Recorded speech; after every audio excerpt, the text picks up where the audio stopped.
maliwanag na maliwanag, damang-dama namin. Talagang pinaparamdam sa amin ang puwersa ng gobyerno. Kaya sinasabi ko na kayo ng mga nandyan sa panig ng mga naka-uniforming personnel, huwag kayong pumayag na magamit kayo para pagkitin ng boses ng lumalaban dahil kayo ang nagbabiolate ng non-partisanship. Kasi kayo yung lumalabas ng partisan, hindi yung mga lumalaban. Kaya dapat po,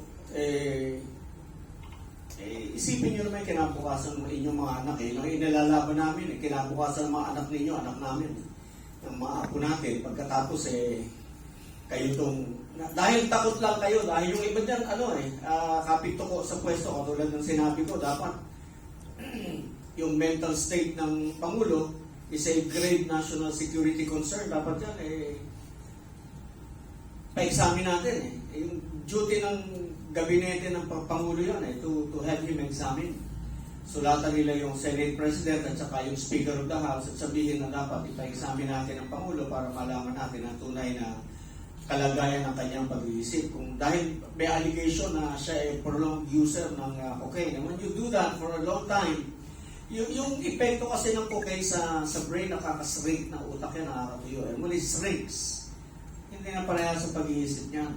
Nag-hallucinate pa yan. So, and in times of emergency, yung crunch time na tinatawag natin, hindi yung maasahang mamuno sa atin yan. So, dapat trabaho ninyo yan. Kayo sa Sandatahang Lakas, kayo sa National Defense, sa DILG, lahat kayo. I think it's incumbent upon you to do your duty under the Constitution. Have him examine. Para magkaalaman tayo, para masettle natin itong issue once and for all. Confronting the President himself. Yan yung problema pati yung chain of command paano kung yun nandun sa chain yung problema? Paano kung proteksyonan mo yung government? You're loyal to the government. You're loyal to the government and to the Constitution, not to the person. Paano kung yung person ang problema natin? Like right now, we are confronted with a situation where the allegations of widespread, big-time plunder is on the President himself. Bakit ayaw ninyong, why don't you ask him to face the music? Hindi pwede yung shielded ba siya dun sa Hindi gano'n Kailangan para, tuloy-tuloy ang negative rating na yan because that's a telling one. That's, I don't know whether abutin pa siya ng 2020 pagka ganyan ang pagbagsak ng trust rating.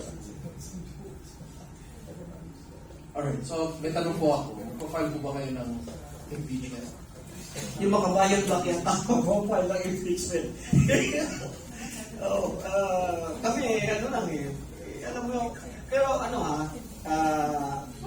kung sa grounds na maraming grounds, sa akin, yung oath of office ng Presidente, for example, this is constitutional, nasa Constitution ito, yung sabi ng Presidente, oath of office, before you assume your office, the functions of the office of the President, mag-o-oath ka, and this oath is in the Constitution itself. Sabi niya, I do solemnly swear that I will faithfully and conscientiously fulfill my duties as President of the Philippines, preserve and defend the Constitution, execute its laws, do justice to every man, and consecrate myself to the service of the nation. So help me God. Yung do justice to every man, it means due process. May due process lahat ng tao. Nung nagpalipad siya ng dating Pangulo, walang due process That was not justice.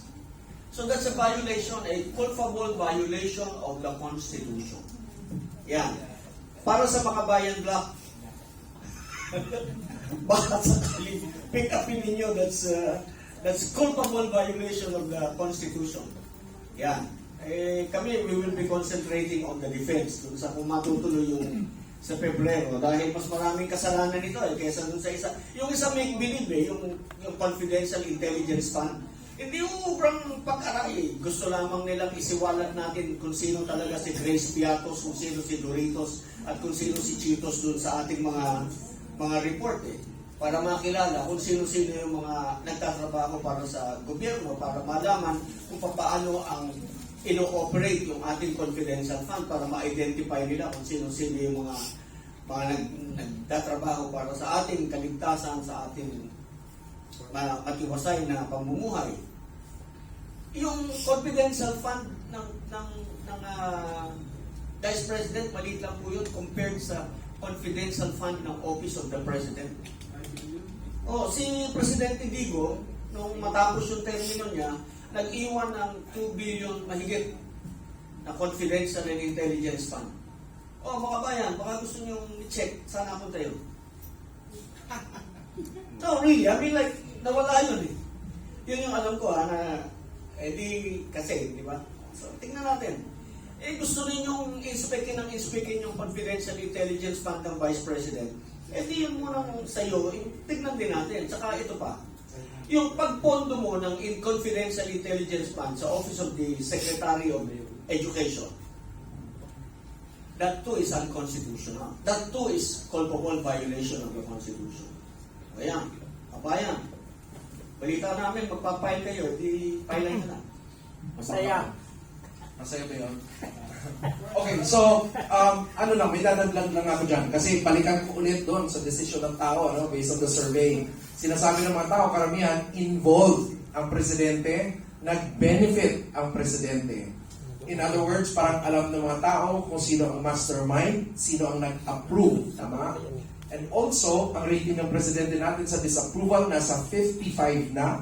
Yung distrust, nasa 62. And mostly, ang anti-admin ngayon is nasa 56%. Ang question ko is this going to affect yung magiging decision ng mga House members dun sa impeachment? Kasi ang alam ko may impeachment iyahain kay PBM, may impeachment din iyahain sa Vice President. Is that going to affect? Because if it's not going to affect, and if our representatives are supposed to be the representatives of their constituents, parang may disparity ang mangyayari doon. Dito natin malalaman kung yung mga congressman natin ay tunay na kinatawan ng ating mga mamamayan.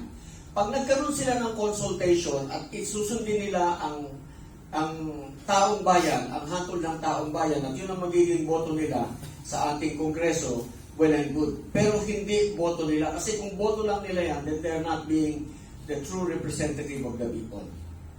So there's the challenge. Bago bumoto yung congressman nyo, dapat alam ninyo, yung ba kinonsulta kayo? Because dapat ang boto nila, boto ng tao. Kasi sinasabi nila na yung boto ng mga congressman sa impeachment ay boto ng taong bayan. Kung tunay na boto ng taong bayan yan, dapat kinonsulta mo muna ang iyong constituents. Ano mo masasabi niyo doon, Ma'am Malu? May impact yun, no? May impact yun dahil pumupunta na tayo dun sa institutional inquiry into accountability. Again, depende kung ano yung mga charges na ilalatag. Again, depende kung silang dalawa.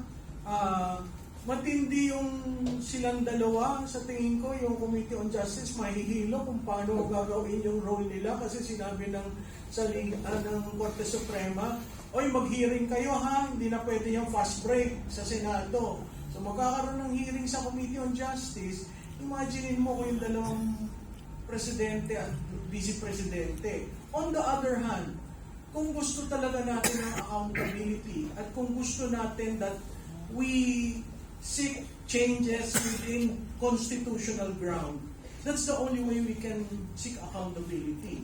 Yun nga lang, tinitingnan ko saan budget kukuha para bayaran ng mga congressman.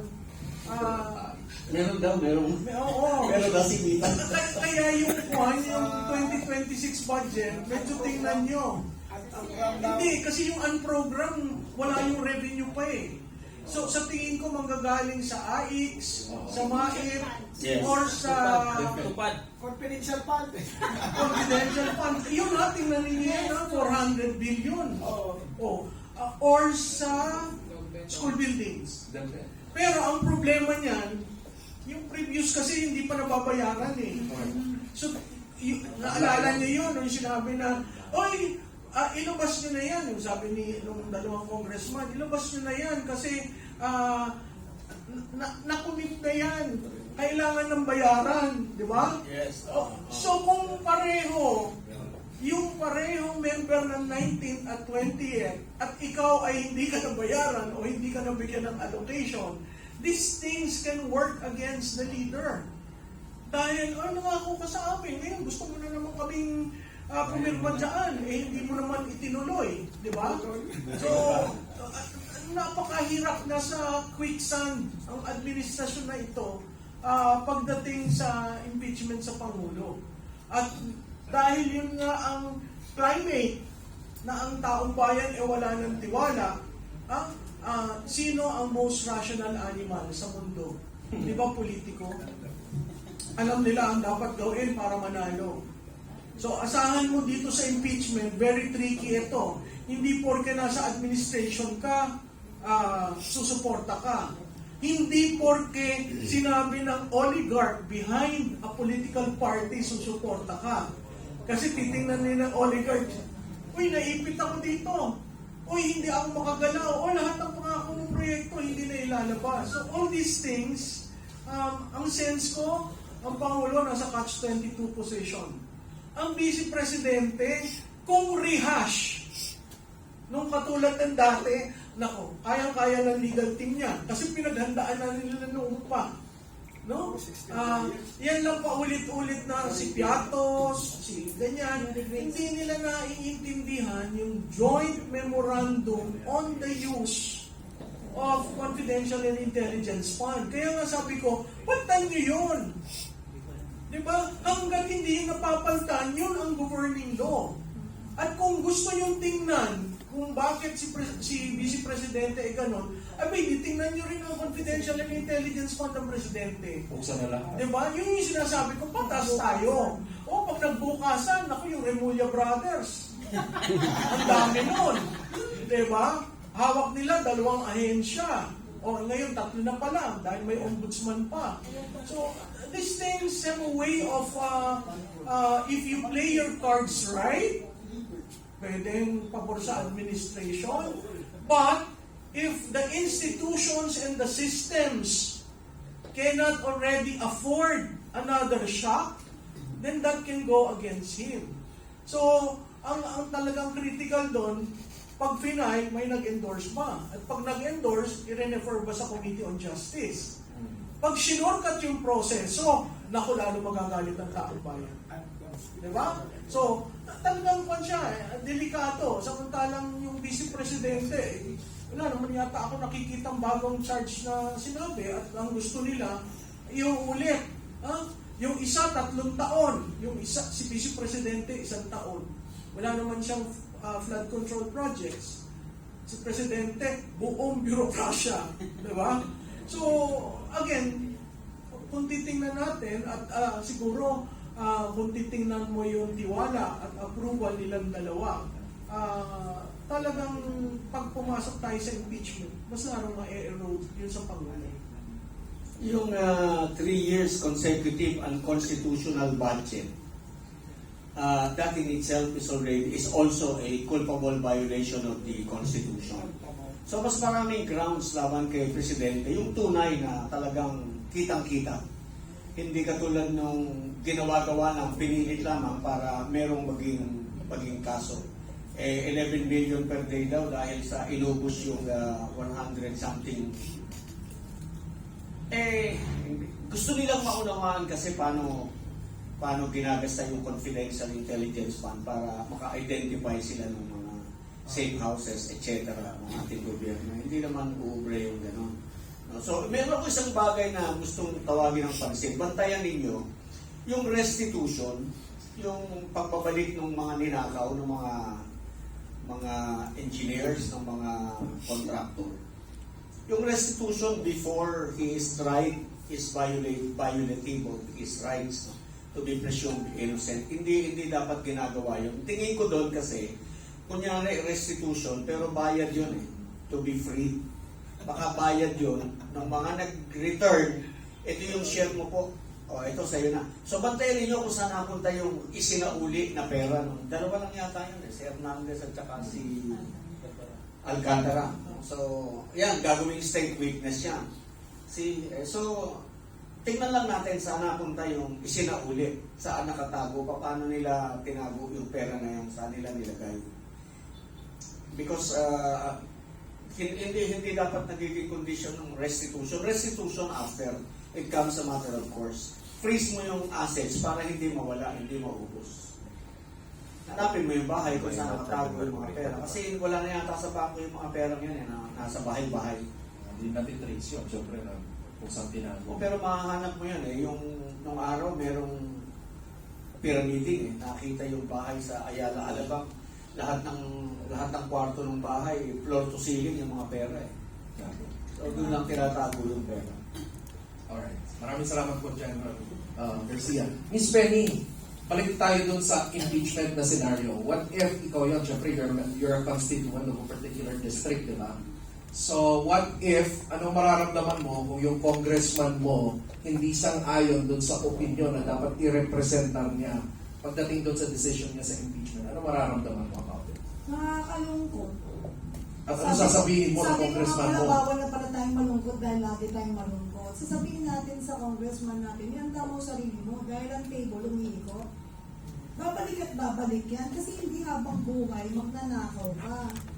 Mag-succeed ka, pero talagang lahat yan mailalantad. Malalaman, walang lihim na hindi nalalaman.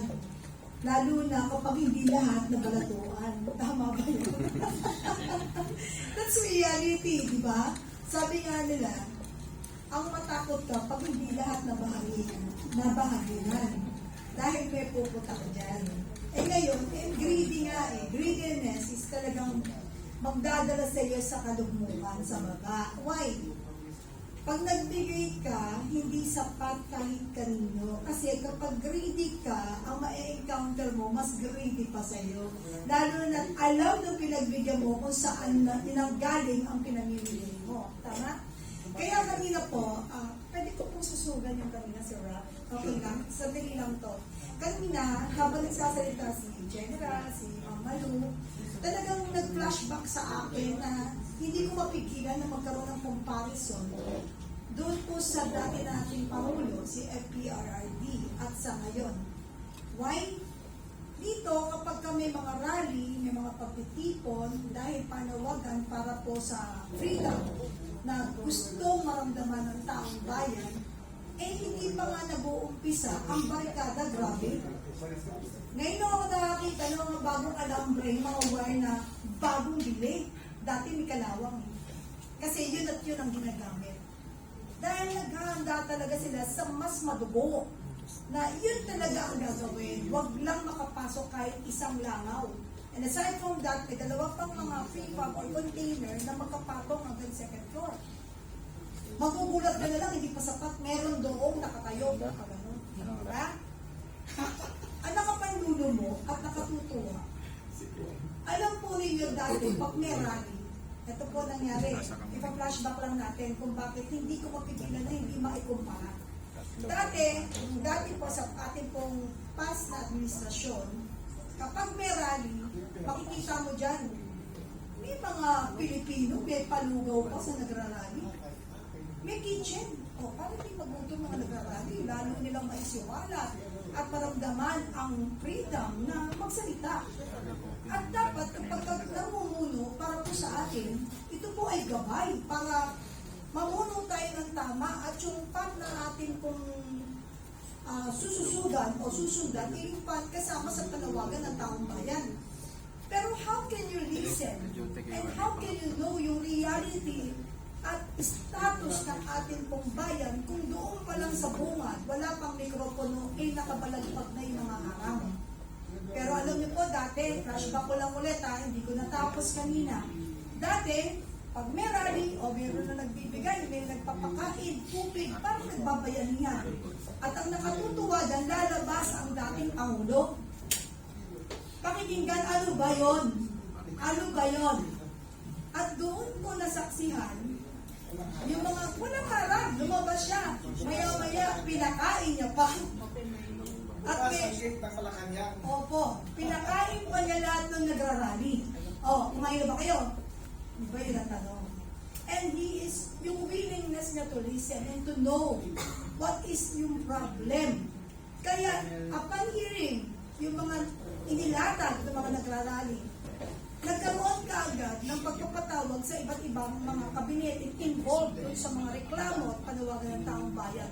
And that is the reason why immediately ramdam ng tao na merong sosolusyonan at ma-resolve ang mga problema.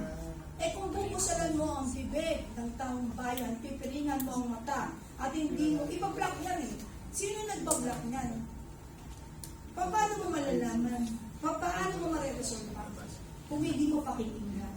So, ito ang nakapanlulo mong sitwasyon ng Pilipinas. Pagka ang namumuno ay sarado ang tenga, huwag mong expectin na mabubuksan mo ang puso niyan para maramdaman mo at makita kung talaga siya ay may malasakit sa taong bayan at sa ating bayan. Yun lang po. Alright, maraming salamat po. Okay, so, actually ngayon may naririnig ako na may movement among citizens, no, na parang they're preparing to actually tell their mga representatives about this, yung paparating na impeachment, kasi may dalawang impeachment nga. At sinasabi, may grupo ngayon na what they're doing is they're district to district, they're collecting evidence after evidence. And in a way, they're saying na we are collecting right now because hindi na enough na parang rally-rally lang. And they're telling their, kilala namin kayo, alam namin na kayo yung bumoto dati sa dating impeachment. If you're gonna do that right now, we actually have an evidence. We visited the sites, we took some photos and all of that. And it's about time that, we take accountability to the next level beyond the rally, but really actual fighting of the congressmen nila. So already there are some districts na ginagawa daw yun. Alright? Guys, So pa-support which is, naman ako, I think, pahingi ako ng like. it's Pa-like lang something po, gawin that's, nating 100. magandang move, no? Ng mga na ginagawa ng mga tao para talagang alam ng mga congressman na hindi lang ito at the national level ang presidente ang dapat managot. But also, sa mga mismong decisions nila, hindi sila pwedeng magtago doon lang sa mga national issues, but people are already bringing up the accountability level doon sa district level and also evidence after evidence mismo doon. Kasi mas madaling hanapin yung evidence, di ba? From the published na data at kung ano ang meron, tapos trace nila yung mga contractors. In fact, they were also saying na may nakausap silang mga local contractors who are also willing to say na ganito yung mga naging arrangements and all of that. So, sana mangyari siya all over the Philippines. No? Hindi ko alam anong extent ng scale ng ginagawa nila, but something is happening right now. Maganda yan, ha? Naalala niyo yung mga butante sa distrito ni Congressman Momo? Sila nag-file na sa ethics eh. So, siguro, yung parati sinasabi, how do you remove a sitting congressman? Through ethics po yan. Not to impeachment, not to the ombudsman, but to the Committee on Ethics. No? At crucial yan kasi kung yung utterances ni Congressman Barsaga na hindi pa siya congressman naging ground for his suspension.